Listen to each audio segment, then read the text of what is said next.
Salam, xoş gördük. Yenə mən Gülnar Sübərqutda. Deməli, bir boşanmalarla bağlı maraqlı məlumat var. Ədliyyə Nazirliyinin qeydiyyat şöbələri tərəfindən cari ilin birinci rübündə, yəni yanvar, fevral, mart aylarında, mart aylarının sonunda, məsələn, aprelin 1-nə qədər olan müddətdir. Verilən rəqəm məlumatlara görə 11.206 nəfər evlənib, 4.765 nəfər ailə isə dağılıb, yəni boşanıblar.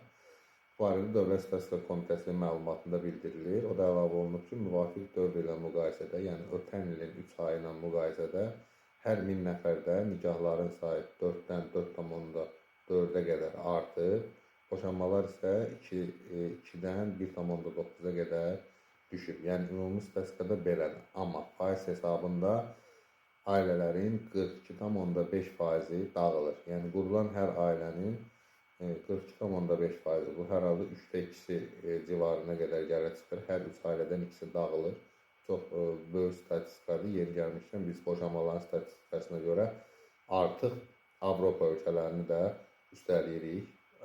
Ön sıralarda qərarlaşırıq. Biz o Avropa həsrəti ilə yaşayırdıq. Uzun illər Avropa belə. Biz artıq Qərb Avropanın məhz bu məqamda, bu məsələdə keçmişik. Təəssüf ki, bu maaşlar, gəlirlərin artması, minimum əmək haqqının artması tempinə görə biz Avropaya yaxınlaşa bilməsək də, boşanma kimi hallarda biz Avropanı keçirik. Təəssüf ki.